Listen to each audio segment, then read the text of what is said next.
produces, above all, art zone. Gravediggers.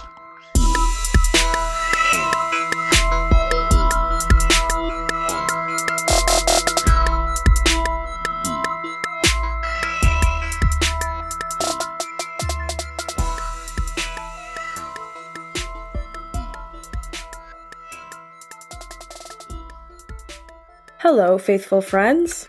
Hey guys, we're back. And we have a really fun case today. Not an American one. Well, not really. I mean, there is some American involvement in it, of course. There always is. Yeah, the little devil and the big devil, as Khomeini called them. So in this case, the case here is, I don't know if people follow it. Have you guys, in America at least, has there been news about it? No, I heard about this from you a few days ago.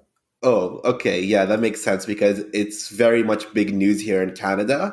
And it's the case of Meng Wanzhou and the subsequent arrest of the two Michaels, Michael Spavor and Michael Kovrig, in China. On August 10th, 2021, the Dandong City court found Michael Spavor guilty of espionage and sentenced him to 11 years in prison, as well as the payment of a fine and deportation following the sentence. Spavor was arrested alongside another Canadian, Michael Kovrig, on charges of espionage in December of 2018. The two Michaels, as the cases are commonly known, have caused a stir in Canadian politics and strained Canada's relationship with China. Many believe that the arrest of the two Michaels was a direct response by China to Canada's arrest of Meng Wanzhou. Meng, a Chinese citizen and executive of the massive multinational company Huawei, was arrested by Canadian authorities on December 1st, 2018. She was stopped by the Royal Canadian Mounted Police while transiting in Vancouver International Airport. The RCMP announced that they had detained Meng on behalf of an extradition request by the United States. The U.S. District Court for the Eastern District of New York had issued a warrant for Meng's arrest on August 22nd, 2018, and Canada has an extradition agreement in place with the United States. The U.S. has charged Meng with bank fraud, wire fraud, conspiracy to commit bank fraud, and conspiracy to commit wire fraud. And here, at heart, is the claim that Meng had knowingly cleared money for Huawei when it was meant for Skycom, a Huawei subsidiary that has dealings with Iran contrary to U.S. sanctions. So, what are the crimes being committed here? Is there justice, or is this just, a complicated game of international relations chess? So who's Meng Wanzhou? Meng was born on the 13th of February 1972 to Ren Zhengfei and his first wife, Meng Jun. She took her mother's surname Meng, and her father, Ren Zhengfei, had founded Huawei in 1987 in Shenzhen, Guangdong province, as a manufacturer of phone switches. But Huawei has now grown to become the largest privately held enterprise in China and is involved in various aspects of the telecommunication industry, from things like network infrastructure to consumer markets.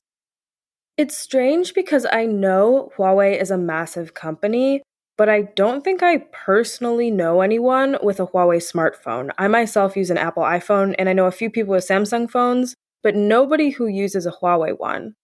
I looked on my mobile service provider's website, and you can buy a Huawei smartphone, but I just don't think they're very popular in the US market. Yeah, I have an iPhone, and everyone in my friend group either has an iPhone, a Samsung, or a Google Pixel. I believe that Huawei smartphones are very popular in China. They're the second or third most popular, with iPhone being the most. But I also think, from what I've read researching for this episode, Huawei has been shifting away from the consumer market and focusing a lot on infrastructure. So like things like network towers for cell phones and things of that nature. I lived in Korea for a while, and there's a very popular telecommunications network called Kakao, and I'm not entirely sure what they even do because they don't manufacture phones, but they have mascots. It's a whole thing.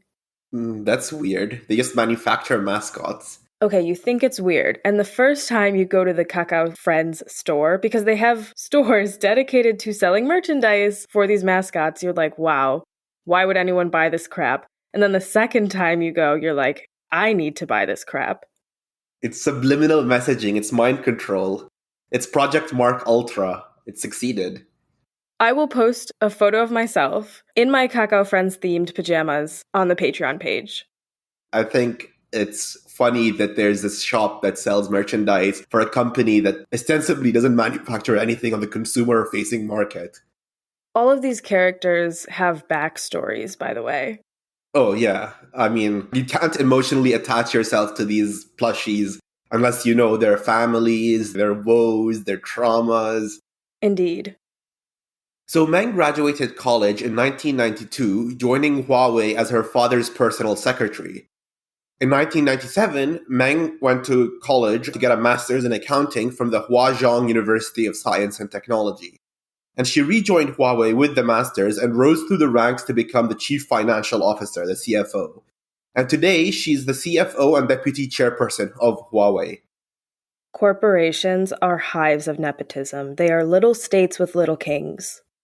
Yeah, it's weird how, like, she went back to university and then rejoined to, like, jump through the ranks and become CFO, which, like, is fair. I guess, you need some, like, training in accounting. But at the same time, like, if it's a given that you're gonna just climb the ranks because you're the daughter of the owner, then why even go to university? Just fucking get the promotion, do the thing. Like, it's not that big of a deal. Mm-hmm. On December 1st, 2018, Meng was transiting in Vancouver on a trip from Mexico to Hong Kong. And as she was transiting, she was arrested by the RCMP, who cited an extradition request by the United States. Now, as CFO, apparently Meng cleared money, claiming that the money was for Huawei, when it then went for Skycom, a subsidiary controlled by Huawei that she didn't indicate as such. And Skycom has been on the American sanctions list against Iran because it has sold computer equipment to Iran. Meng was released on a $10 million bail on December 7th, 2018, along with conditions like, all-time electronic surveillance and her having to hand in all 7 of her passports. 7 passports? Why does someone need 7 passports? How do you get that many? It's a huge pain to even get a second passport.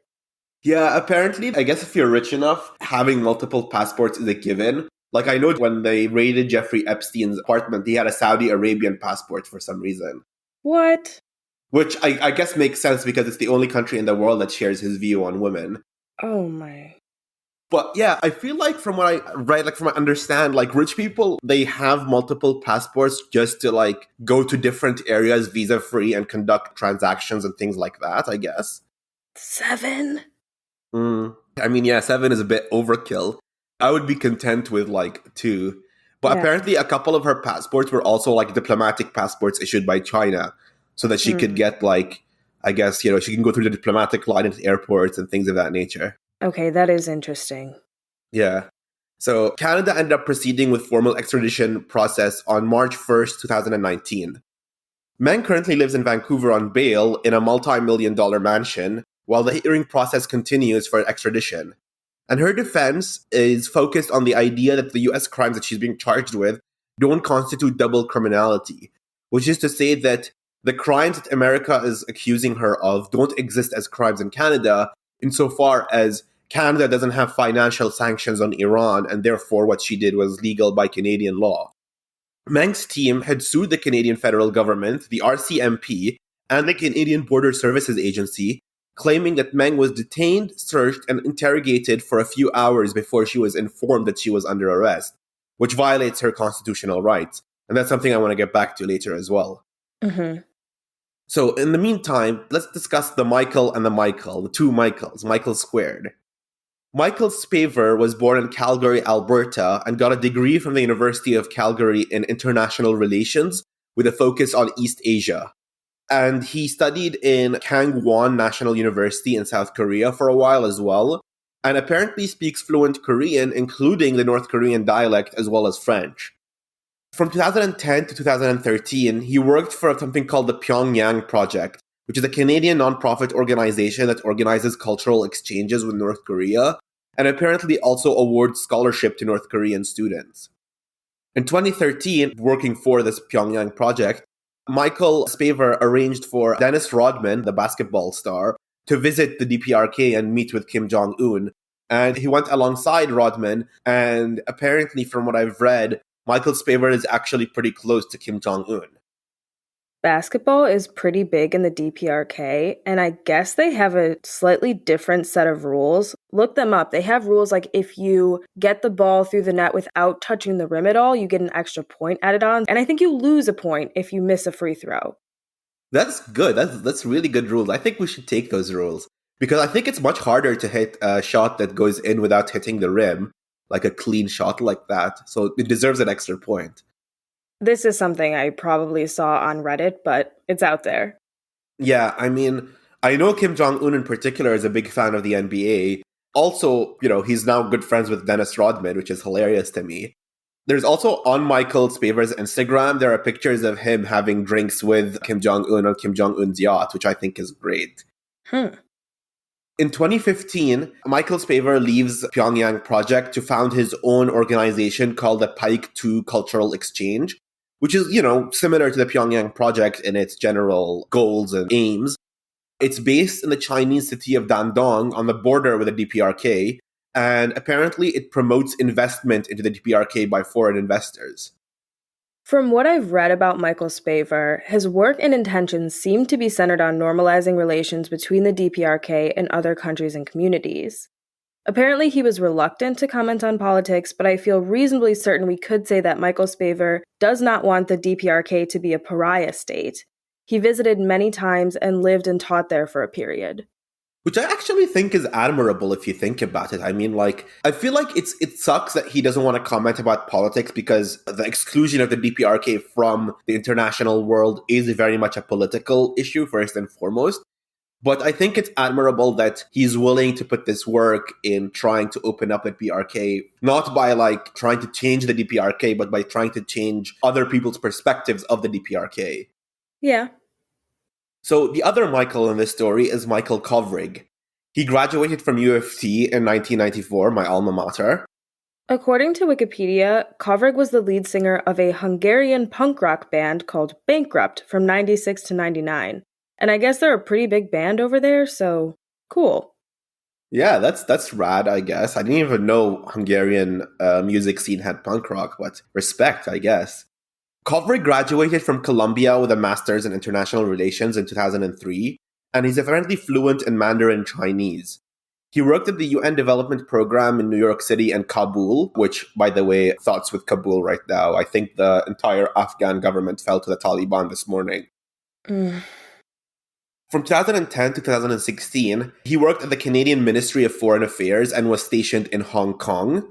I couldn't find quite his job title or what exactly he was doing, but he was considered part of the Ministry of Foreign Affairs and was stationed in the Hong Kong consulate. From 2017 until now, until he got arrested, I guess, he was working at something called the International Crisis Group as a senior advisor Northeast Asia. As senior advisor for Northeast Asia for this organization, he was based in Dandong as well. I put a pin on that because I'm going to come to that and focus on that as well. Is there any evidence that Kovrig and Spavor knew each other prior to their arrest? They are both Canadian men who work in the same areas, so I could imagine their paths might cross at some point. Were they friends or acquaintances of some sort? Did they have mutual friends, maybe? From the research I've done, it doesn't seem like they knew each other. They might have met, but there's no indication that they're friends or acquaintances or are familiar with each other. I assume because there's only so many Canadians in a city like Dandong, which is not exactly like Shanghai or Beijing, they might have run across each other. But it's interesting because the accusations of espionage that the Chinese government has placed against them specifically claim that Michael Spavor had handed state secrets to Michael Kovrig, who then distributed said secrets to entities outside of China. So I guess I don't know if they have the evidence or the pictures. I haven't seen any evidence, but the claim is that they were colluding. Okay, thanks for clearing that up. Yeah. So this NGO, this International Crisis Group, basically does, apparently from their mission statement on their website, it does research and publishes reports with policy proposals aimed at decreasing conflict in the international world. What is interesting is that the 2020 financial statement for this organization, and I dug into their financials like a good journalist would, 49% of the money came from government sources, including the Ministries of Foreign Affairs for Switzerland, Denmark, France, New Zealand, Norway, Finland, and Qatar for some reason. The rest came from foundations like the World Bank, Facebook, the Rockefeller Brothers Group, Ford Foundation, and something called the Foundation to Promote Open Society. Again, red flag, put a pin on that. We'll come to it later. Between December 8th and 10th, there aren't any specific days because all the reports I found are very vague about the exact time. But it's safe to say between December 8th and 10th, 2018, that both Michaels were arrested by Chinese authorities in Dandong and charged with spying on state secrets and providing state secrets to entities outside of China. And it's interesting because under China's state secrets law, the charges levied means that both Michaels can't get Canadian consular services, and the trials are held behind closed doors. This is interesting because often when countries get into spats, they'll expel diplomats and embassy workers who they accuse of espionage. I think we've mentioned it on the pod before, but lots of governments have some ideas of whom within an embassy works as a spy. It's not really a well-kept secret that foreign embassies are spaces of espionage, especially since events like the hostage crisis in Iran. So Canada moving to extradite a Chinese citizen to the USA, and China allegedly retaliating by arresting and charging 2 Canadian citizens with espionage is a more significant occurrence than we normally see in such cases. Yeah, I mean, I agree. I'm one of the belief that most powerful governments, like I'm not talking about like smaller countries, but like, China, Russia, India, the US, Five Eyes and all that, they pretty much know who's a spy in their country. And they'd rather just let them, instead of just arresting all the spies, better the evil you know than the evil you don't know. Like just keep track of them and, engage in maybe counter-espionage. What I find interesting is that if the Chinese government knew that these people were spies, again, yeah, it let them like sort of wander around and do whatever they wanted up until it found more use in arresting them than it did in keeping them not arrested, I guess. So I'm curious whether, the evidence was there for a while or anything. It's clearly a game of international like espionage here. Right, and a cynic would say there probably isn't evidence, and these happen to be 2 Canadian citizens in positions that might look like they're spies and therefore be good targets for an arrest like this. Yeah, that's also a big possibility. I mean, at least with Spavor, it does seem like he was just working on trying to open up DPRK and working to normalize the DPRK's position in the rest of the world. But also with Kovrig in particular, I think it's interesting because he worked for an organization that is getting funding from various foreign ministries, like specific type of foreign ministries, like the EU types and Qatar, which I think indicate some connection to the security apparatus, the sort of imperial security apparatus in America, as well as like interesting foundations that might have their own goals on what they want their money to do in this organization. So, August 10th, 2021, Spavor is found guilty of espionage and sentenced to 11 years in prison, along with a fine and deportation. And apparently, from what I understand, from what I've read of reports of this sentence, the fine and the deportation might occur midway through the sentence. So you might not have to serve all 11 years. You might have to serve a number of years and then pay the fine and leave. Has the DPRK had anything to say about this, if he's their friend? I dug deep to try and find something, but no, it doesn't seem, at least from like English reporting, it doesn't seem anything has been said by the DPRK. But I also am not surprised because even though Spavor was their friend personally, the DPRK's primary source of imports is China. So I don't think they'd want to piss off their only economic partner. Right, they don't want to get involved, really. Yeah.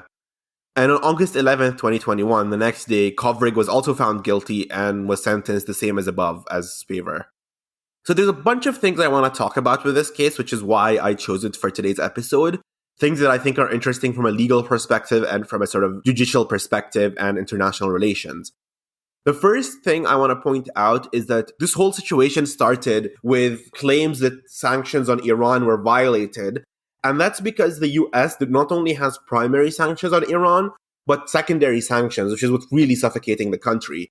And what secondary sanctions means is that not only are American entities not allowed to do business with entities in Iran or the Iranian government, but that financial institutions and other international entities cannot do business with American entities if they do business with Iran. So what do I mean by that? For example, if I own a chair manufacturing business that's based in Canada and I sell chairs to Iran, US companies are not allowed to buy chairs from me. I can't sell to US companies. Also, if I'm selling chairs to Iran, international banks are not allowed to process transactions like Iran paying me for the chairs if the banks also do business in the US. And this particular case is based on the US claiming that Meng Wanzhou had misrepresented the relationship between Huawei and Skycom. So Skycom is 100% controlled by Huawei. It's a subsidiary. There's no, Huawei's on top of Skycom. And Skycom was found guilty of selling computer equipment to Iran and is now under American sanctions. But Meng, as CFO of Huawei, had misrepresented information to the HSBC bank in an effort to clear money that she says was for Huawei when it was really going for Skycom, without notifying the HSBC bank of Huawei's connection to Skycom.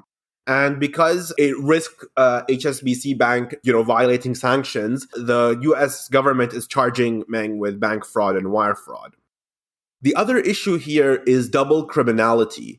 So, in cases of extradition, the extraditing party, like the country that is going to extradite you, must prove that what the country requesting extradition, the country that wants to bring you back, what you did is a crime in both countries.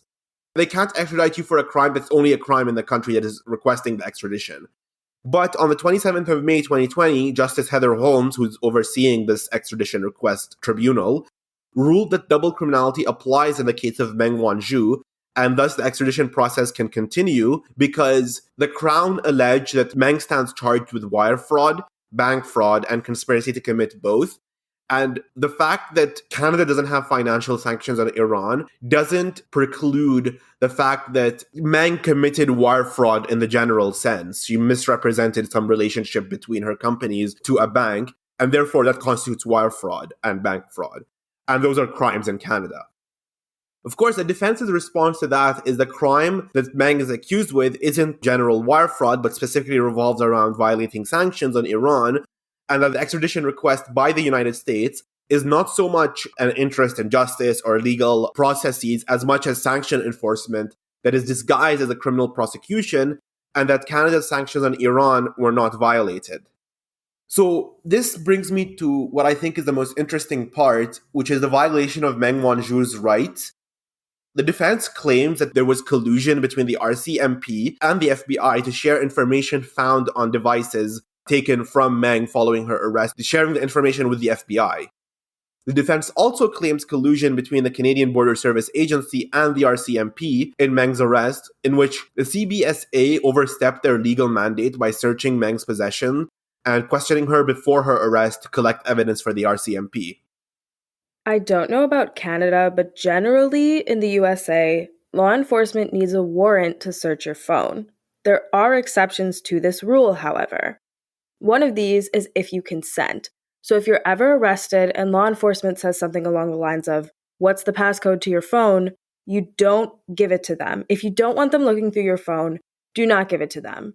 A good attorney could probably make the case that this is still a violation of your Fourth Amendment rights, but why take the chance? Additionally, Border Patrol does not need a warrant to search your device, even if that Border Patrol is at an airport. Since Meng Wanzhou was arrested in transit, it sounds like Border Police had a hand in these events. But as her attorneys have argued, if their intention in searching her devices was gathering information for the FBI rather than a limited security scope, the case for extradition could stand on shaky grounds. Yeah, you're completely right. Law in Canada is the same thing as the US in that law enforcement, first of all, they need a warrant to search your phone. But, like you said, also, Border Patrol does not need a warrant to search your device. But the law in Canada is such that Border Control can only search your device and your possessions from a security clearance for travel perspective, like making sure, you're secure to travel. They can't search for specific evidence of specific crimes. And the fact that it seemed that the CBSA, from the defense's perspective, the CBSA directly, like they were deliberately looking for particular evidence, financial records and such, before Meng was informed of her arrest and before the RCMP showed up. That's what the key defense claim is. It's that the CBSA overstepped their mandate by trying to collect evidence before Meng was informed she was arrested, and therefore can, call for a lawyer and not hand in the evidence unless there is a trial and whatnot. Now, the crux of this is based on redacted documents that show that the Canadian Security Intelligence Services, the CSIS, which is like our version of the CIA, was in direct contact with the FBI in preparation for the arrest. And some of the contacts between the two, the communications, show that Meng Wanzhou's plane landed 11:30 a.m. on December 1st in Vancouver, and the arrest was planned. It was organized for 4 p.m., which indicates that the CSIS, at least, were planning for a gap in time that can allow the CBSA to collect evidence without having to go through the formal arrest procedure, without having to, inform her of her arrest and get through the entire protocol, and to give that window of time in which the CBSA can collect evidence. Usually, if people are going to arrest someone in transit, specifically for extradition purposes, they are waiting for you when you get off the plane. Yeah. Oh, yeah. I mean, the fact that they waited this long before they showed up, to me, it's a big red flag. They know you're coming. Once you check in and you're on the plane, the receiving country knows you're coming and knows when you're coming and where you're going to be. So if there's an extradition, they're just going to wait for you, as soon as you land. So the fact that, it took this long is, interesting to me. Meng's team, in trying to clear her claims, requested access to various documents to prove the claims that the CBSA was in collusion with the FBI, with the RCMP and CSIS. But her request was denied because the judge ruled that those documents were protected by solicitor-client privilege, in which the solicitor here is the Crown attorneys and the clients are the various government agencies, the Canadian government agencies. The judge also commented that some documents can't be given to Meng due to national security and security clearance issues. That these documents are so important to the Canadian national security that they can't be unredacted. That's weird. That is another big red flag to me, and something that's really weird. And also something that I think might connect back to the Michaels, because it's just something that makes you think it's not something that is complete proof of collusion or conspiracy, but just things that make me think this is not normal. This is not how most cases go. This is something's weird about this. Mm-hmm. So I want to quote a report by CTV News on August 12, 2021 that reflects a hearing, one of the many hearings that's going on. And this hearing is, of course, in Vancouver regarding Meng's trial. Quote, the BC Supreme Court judge presiding over the high-profile extradition hearing for the chief financial officer of the Chinese telecom giant Huawei challenged a government lawyer who claimed Thursday that Meng Wanzhou's case is not unique. Associate Chief Justice Heather Holmes posed a question after Robert Frater, a lawyer for Canada's Attorney General, said Meng's alleged misconduct falls squarely within the bounds of fraud law.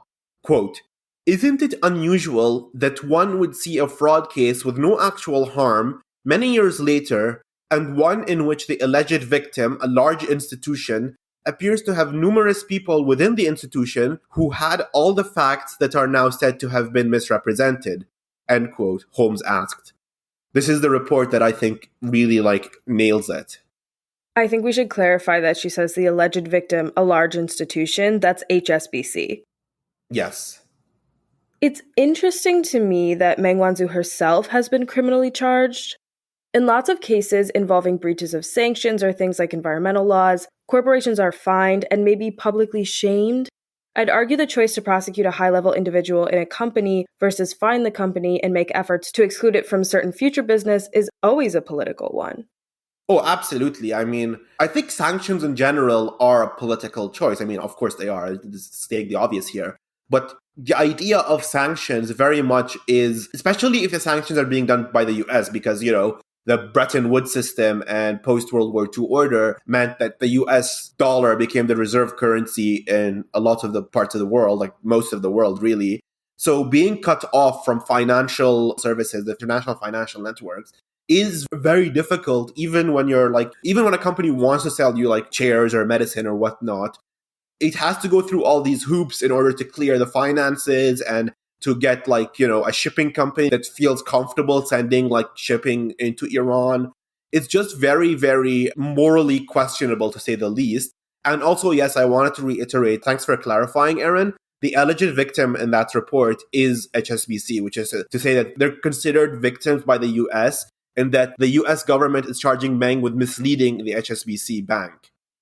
The other thing that happened is that Canadian Robert Schellenberg, who was serving 15 years in prison in China, having been arrested, I don't have the date in front of me right now, but in the early 2010s, for drug smuggling, has apparently now had his sentence upgraded to the death penalty. Okay, I understand that after imperial powers devastated China with the opium trade, the country has really good reason to crack down on international drug smuggling. That being said, upgrading a person's sentence from 15 years to death on drug-related charges seems very extreme to me. Well, my position being against the death penalty for at least for these kind of crimes, and I don't think drug possessions should be crime. But also, yeah, I think, you're right. I think this is very extreme, and I think this is just another thing that the Chinese government is doing in order to, try and stack the deck against Canada, to be like, listen, we're doing all these things, but everything we're doing now can be reversed if you release Meng. You release Right. Meng and we'll commute his sentence, we'll release the Michaels, what have you. And I think the United States has been messing with Huawei for a really long time. I think that's totally true. But Meng currently, as you said, is living in a multi-million-dollar mansion in Vancouver. She's not facing the death penalty.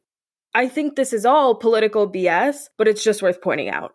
Oh, yeah. I mean, I am in no way gonna say or affirm that the situation of Meng is equivalent to the two Michaels who are in 4x4 cells that are apparently 24-hour lighting and all that. And she's on bail, expensive bail, but on bail and living very comfortably. I think it's interesting that as the case goes on, the extradition request goes on, China seems to be upping the ante in response. So initially it focused on the two Michaels, and now it's going back and looking at drug charges and basically just picking out various Canadian citizens that were arrested on drug charges and being like, all right, we're going to start executing them if you don't play ball. Yeah, that is an escalation. Oh, yeah. Also, there are documents that suggest that the extradition was made by the Trump administration, which was in 2018, as a bargaining chip against China, because this came during a sort of particularly heated moment between Trump's US and China over tariffs and trade. And Trump had intimated that they'd drop Meng's charges and drop the extradition request if China could concede on various trade issues. Not surprising at all. Yeah, I think it's just funny that Donald Trump has such a transactional view of relationships that I think is refreshing in a way, because a lot of other presidents or a lot of leaders would frame this in the most BS diplomatic way possible. But he's just he's a grifter, right? He's a fraud and a grifter. And for him, it's yeah, we'll let your person go if you give us X amount of dollars in trade. Yeah. Oh, he'll definitely just openly blackmail people. Yeah, and I think that's refreshing. It's definitely better than the Biden administration pretending to be good while just following on from the same policies, especially when it comes to China. The other issue here is that Canadian compliance with the US foreign policy against China has been absolute. It seems that Canada, and this is something I want to touch on because people make fun of Canada for being a proxy for the US, more or less. But Canada has also had some very brave sort of positions that put it at odds with the US. So, for example, Pierre Trudeau's Canada in the 70s and into the 80s had taken a lead in fight against apartheid and, the boycott, divest, sanction movement, while the US and the UK were still perfectly fine dealing with the government of P.W. Botha in South Africa. So that's, I find that to be respectful and admirable, as well as Canada's refusal to alienate Cuba or to raise any issues against Cuba. So Pierre Trudeau had visited Cuba multiple times. Cuba has trade with Canada. Canadians travel to Cuba all the time. So I think it's depressing to me and frustrating that Justin Trudeau, Pierre's son, is so weak and so spineless when it comes to foreign policy, just following the US lock, stock, and smoking barrel. Yeah, and it is Chinese and Canadian citizens who appear to be caught in the middle of this hostile diplomacy. Why should Canadian citizens feel unsafe traveling due to the US's anti-Iranian sanctions? Yeah, exactly. And I think it's just depressing because no one is thinking of it that way. No one is saying, this has been a media storm, right, in Canada. And no one in the media is raising the question, perfectly, like you just said, why should Canadian citizens feel unsafe traveling due to the US's anti-Iranian sanctions and general US foreign policy being against China and all that. But all the reports here, all the press, all the media, they follow the Ministry of Foreign Affairs' line, they toe it perfectly. And all the press is about how we should be harder on China. We should stand up to China. China is doing bad things and Canada must not concede or compromise with China. And China is an enemy of Canada's interests, which I think is insane because there's no reason for Canada as a country to be hostile to China. Canada can be diplomatic with China. Canada could engage in positive trade and a beneficial relationship with China, regardless of what America wants to do. Why do we have to follow American foreign policy? But everywhere in the media here, they make it sound like any politician who doesn't toe the line on being hostile towards China is like either a radical Maoist or just generally not protecting Canada's interests. But I think if China does execute Robert Schellenberg, I think Canadians will take that very similarly to how Americans read the death of Otto Warmbier, where they will take it very personally. Yeah, I think they would. I think with Canadians, and understandable because, this drug crime, they just jumped the sentence to the death penalty as part of like a very crude sort of escalation in this political tit for tat. But also, the media here aren't doing anyone any favors because they will jump upon that execution and frame it in such a way that just further increases people's general hostility and disdain towards China. Yes. The biggest question, the sort of $1 million question of this episode, and the one that I left for last, is, are the Michaels guilty? Are they? I don't know. I mean, You don't know, Amr? I mean, maybe I do know, but it's classified information because I'm part of the secret deep state or whatever. No, I'm not. I really not. Please, don't ban me from different countries. I want to visit everywhere. Michael Kovrig had worked for the Ministry of Foreign Affairs, like we said, as an attaché in Hong Kong.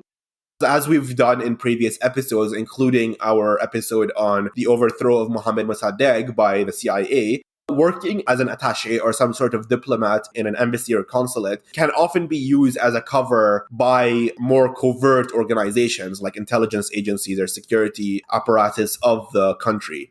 Spies very frequently work in an embassy. They work for an NGO, or sometimes they might be graduate students in international programs and things like that. That is not to say any of these people might be a spy. We talked about Giulio Regeni during our Arab Spring series on Egypt. I don't think that kid was a spy, and I definitely don't think he deserved what happened to him. That was horrible. Yeah, that was horrifying. That is where spies usually are. They're not like working as cashiers at the grocery store. Yeah, exactly. And I mean, I could see why it would be a red flag to the Chinese authorities that Kovrig, he worked in the Ministry of Foreign Affairs, and then he worked in this NGO called the International Crisis Group, which, like I said, is funded by all these European countries, as well as like things like the Rockefeller Brothers Foundation to Promote Open Society. And as we know from like research in past episodes, as well as like, I guess, my personal readings and so on, a lot of these foundations, like, the Foundation to Promote Open Society, can be and have been in the past cutouts for the CIA, like to create a layer of plausible deniability and a layer of detachment from particular operations. Yes, but I think in many cases, these think tanks essentially regurgitate CIA propaganda, but I don't think they're spies. I don't think they are finding out what's happening. I think they are sometimes uncritically spewing these imperialist lines. You think they're unwitting accomplices, not deliberate allies? I think it's somewhere in the middle. I mean, they're being paid, they're being funded, so they're going to say right. Yeah. I think they're cowards. Oh, absolutely. They're all spineless. And like the fact that they all get 6-figure salaries to talk about things like sanctions and how we should free the Iranian people from the Ayatollah regime or whatever is horrifying. I also think it is interesting because, there have been organizations like Radio Free Asia and Radio Free Europe that were a lot more direct in their association with the CIA. But also, you're right, that the CIA doesn't need everyone to be a spy. It doesn't need all these people to be spies, as long as the money comes from the right sources and the organizations toe the line on the issue. Like Kovrig or Spavor might not be spies themselves, but if they act in such a way, like if they work for this organization whose objectives align with the CIA, then they're unwitting accomplices. And as far as the CIA is concerned, the more unwitting accomplices, the easier, because then it creates plausible deniability as well as creates more authenticity on their operations. Yes, well said. Thank you. I personally think that Michael Spavor seems less likely of a spook than Michael Kovrig. If the latter is a spy or a spook, then he might have, unwittingly used Spavor for access to intelligence. From what I've read, Spavor sounds like he really wants to help the DPRK normalize ties with the international community. But also, like I said earlier in the episode, his cultural exchange group also advertises itself as seeking foreign investors interested in the DPRK. And I wonder who the investors are and what their interest in the DPRK would be in terms of trying to privatize things in the DPRK and extract resources and whatnot. I suppose, but I think if that were the case, if he was involved in something sketchy in the DPRK, he's being arrested in China and he's not being extradited to the DPRK, as far as we know. So if this were a tit-for-tat thing and Meng is being extradited to the United States, I don't see why he wouldn't be extradited if he was involved spying there. Yeah, you're right. I think you're right. I mean, personally, and again, this is just based on the research I've done, and there's absolutely no conclusive evidence one way or the other. I think Kovrig is definitely a spook. I think Spavor is not, but I definitely think Kovrig at least has worked for and with Canadian intelligence. So I'm of that personal belief.